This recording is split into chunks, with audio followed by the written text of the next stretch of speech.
जय श्री श्याम दोस्तों, आज की कहानी में आपका स्वागत है। सिमर चरण गुरुदेव के लिखूं शब्द अनूप, कृपा करे भगवान सच्चित आनंद स्वरूप। भगवान श्री कृष्ण बोले, हे प्रिय, जब कुंवती को राक्षस द्वारा अपने पिता पति के मारे जाने का समाचार मिला तो वह विलाप करने लगी। हा नाथ, हा पिता, मुझको त्याग कर तुम कहाँ चले गए? मैं अकेली स्त्री तुम्हारे बिना अब क्या करूं? अब मेरे भोजन वस्त्र आदि की व्यवस्था कौन करेगा? घर में प्रेम पूर्वक मेरा पालन पोषण कौन करेगा? मैं कुछ भी नहीं कर सकती। मुझ विधवा की कौन रक्षा करेगा? मैं कहाँ जाऊं? मेरे पास तो अब कोई ठिकाना भी नहीं रहा। इस प्रकार विलाप करते हुए गुणवती चक्कर खाकर धरती पर गिर पड़ी और बेहोश हो गई। बहुत देर बाद जब उसे होश आया तो वह पहले की भांति करुण विलाप करते हुए शोक सागर में डूब गई।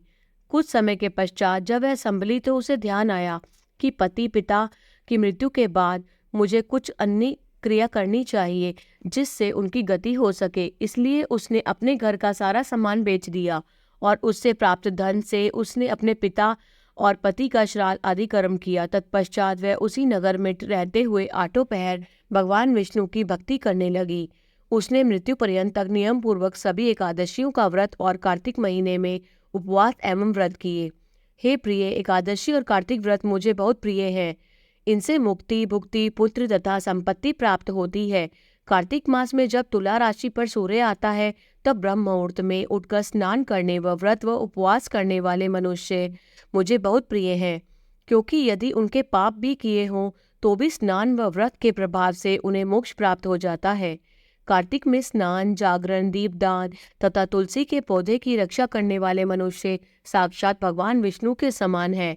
कार्तिक मास में मंदिर में झाड़ू लगाने वाले, स्वास्तिक बनाने वाले, भगवान विष्णु की पूजा करने वाले मनुष्य जन्म मरण के चक्कर से छुटकारा पा जाते हैं। ये सुनकर गुणवती भी प्रतिवर्ष श्रद्धापूर्वक कार्तिक का व्रत और भगवान विष्णु की पूजा करने लगी। हे प्रिय, एक बार उसे ज्वर हो गया और वह बहुत कमजोर भी हो गई। फिर भी वह किसी प्रकार गंगा स्नान के लिए चली गई। गंगा तक तो वह पहुंच गई, परंतु शीत के कारण वह बुरी तरह से कांप रही थी। इस कारण वह शिथिल हो गई। तब मेरे दूत उसे मेरे धाम में ले आए। तत्पश्चात ब्रह्मा आदि देवताओं की प्रार्थना पर जब मैंने कृष्ण का अवतार लिया तो मेरे गण भी मेरे साथ इस पृथ्वी पर आए, जो इस समय यादव हैं। तुम्हारे पिता पूर्व जन्म में देव शर्मा थे, तो इस समय एक सत्राजीत हैं। पूर्व जन्म में चंद्र शर्मा जो तुम्हारा पति था वह डाकू है। और हे देवी, तू ही वह गुणवती है। कार्तिक व्रत के प्रभाव के कारण ही तू मेरी अर्धांगिनी हुई है। पूर्व जन्म में तुमने मेरे मंदिर के द्वार पर तुलसी का पौधा लगाया था। इस समय वह तेरे महलों के आंगन में कल्प वृक्ष के रूप में विद्यमान है। उस जन्म में जो तुमने दीपदान किया था उसी कारण तुम्हारी देह इतनी सुंदर है और तुम्हारे घर में साक्षात लक्ष्मी का वास है। चूंकि तुमने पूर्व जन्म में अपने सभी व्रतों का फल पति स्वरूप विष्णु को अर्पित किया था, उसी के प्रभाव से इस जन्म में तुम मेरी प्रिय पत्नी हुई हो।